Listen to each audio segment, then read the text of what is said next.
Comment,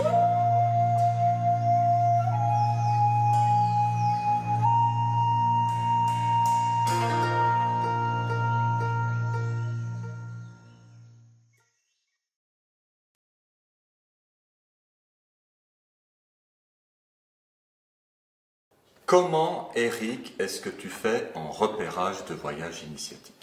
Si vous saviez le nombre de fois où on m'a posé la question. En repérage de voyage initiatique. Alors, ce qu'il faut comprendre, c'est que on ne repère pas en voyage initiatique. Déjà, en voyage initiatique, ça n'existe pas. On peut créer en voyage à potentiel initiatique. On peut créer en voyage avec une intention initiatique. Bien sûr, sur mes programmes, je parle de voyage initiatique parce que c'est le terme usité, mais ça me fait toujours un petit pincement au cœur parce que qui peut avoir la prétention de proposer des voyages initiatiques? Donc je préfère parler de voyage à potentiel initiatique.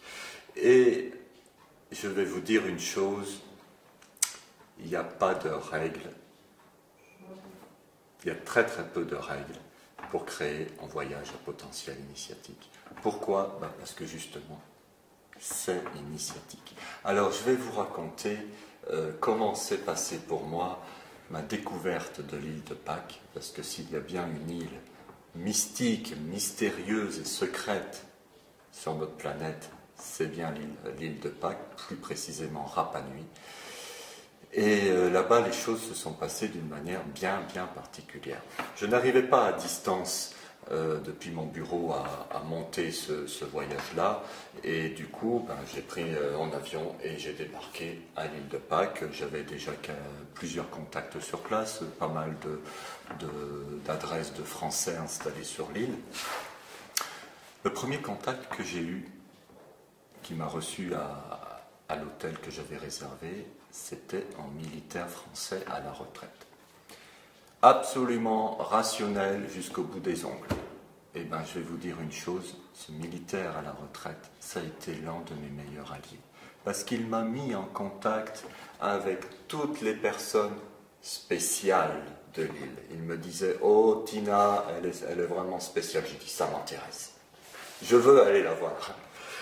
Il a fait courir le bruit sur Rapa Nui qu'il y avait en français qui venait en repérage de voyages ésotériques. Donc les bruits courent au village, au marché, tous les matins. Et ce qui fait que le soir, à l'hôtel, des fois j'avais des gens, des curieux qui venaient faire ma connaissance. Qui vous êtes? C'est quoi cette agence? Vous venez chez nous? Vous allez envoyer qui? Voilà. Et ça a été très curieux parce que, de manière inattendue, j'ai rencontré une personne, Tina, j'ai rencontré une autre, Apatita, j'ai rencontré Edgar, et des fois quand j'étais avec l'un, ils interceptaient quelqu'un dans la rue, ils disaient « Tiens, regarde, elle, c'est une Uke ou une Pakarati, c'est-à-dire quelqu'un qui descend des grandes familles traditionnelles de l'île, et ils ont construit une fondation pour préserver la connaissance de la culture Rapa Nui, dont on sait qu'elle est pas très importante. Il n'y a pas beaucoup de restes de cette culture compte tenu des invasions et de la vie qui s'est passée sur Rapa Nui. Donc comme ça, j'ai connu des gens. Tina m'a amené à la grotte des Vierges, parce que tout le monde connaît la grotte des Vierges à Rapa Nui, mais très peu savent exactement y aller. Elle m'y a amené. Et donc je me suis constitué en réseau de personnes qui, par exemple, Apatita, elle, pour les pleines lunes, fait des rituels avec les femmes dans les grottes de Rapa Nui, des rituels de purification. Elle passe toute la nuit dans les grottes.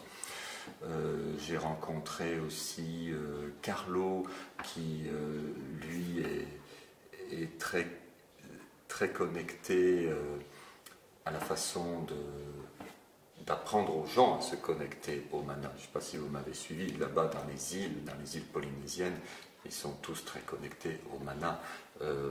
Mais Carlo, lui, connaît les manières ancestrales de poser son front sur la pierre du mana, de s'élever en tenant les mains ouvertes et en faisant tourner le champ d'énergie, en étant dans cette conscience de l'énergie qui tourne autour de la pierre du mana que l'on appelle Tepitokura.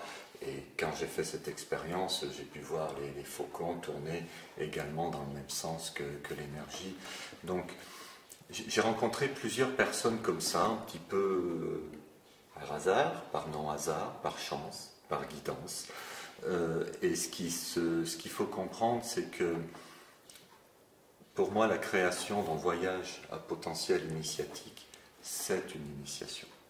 L'initiation, l'égrégore, l'énergie initiatique, elle est déjà dans la création du voyage. À la fin de mon séjour là-bas, j'avais rencontré beaucoup de gens. Et en même temps, j'avais cette impression de ne pas avoir la clé. Et j'ai fait mes bagages, je suis allé à l'aéroport pour décoller, et là il y avait un petit panneau, vol retardé de 5 heures. Et Apatita, qui m'accompagnait, une Rapa Nui, me dit: tiens, j'ai su que Arturo était arrivé sur l'île. Arturo, c'est quelqu'un qui devrait t'intéresser. On va voir Arturo. Mais vraiment, dans ces 5 heures de décalage avec l'avion. Et là, je me dis, j'ai l'homme que je cherchais. Cet homme-là, il a retrouvé en canalisation toutes les danses traditionnelles de Rapa Nui. Cet homme-là a retrouvé en canalisation les grands rituels de Rapa Nui. Et là, j'ai trouvé l'homme qu'il me fallait pour mes voyages. C'est assez émouvant parce que c'est quand même, Rapa Nui m'a emmené jusqu'au point de lâcher prise, l'endroit où j'ai dit ok, je quitte Rapa Nui. J'ai rencontré beaucoup de gens, mais il me manque quelque chose. Rapa Nui m'a forcé, m'a accompagné à lâcher prise, à dire ok, je m'en vais. Et là, rendez compte, retard d'avion et rencontre d'une personne qui est l'un des grands sages de l'île et qui est quelqu'un de très très discret, et on allait se croiser et on s'est croisé. Donc voilà, c'était une tentative pour moi de vous partager cette expérience que chaque voyage à potentiel initiatique que je prépare pour mes participants, c'est une aventure. Il y a des voyages que j'ai construits très rapidement, il y en a d'autres que j'ai mis plusieurs années, comme le Tibet, etc. Et que je m'aperçois qu'avec le temps, les partenaires spirituels avec lesquels je travaille donnent de plus en plus à mes groupes, parce que moi, en amont, je prépare de plus en plus mes groupes et qu'il y a une relation qui se construit avec le temps. Voilà, c'est mon expérience de Rapa Nui. Pour moi, c'est l'un des lieux les plus initiatiques de la planète. Là-bas, les gens disent que vont venir à Rapa Nui toutes les personnes qui sont en transmutation de conscience. Il va falloir construire beaucoup d'hôtels. À très bientôt.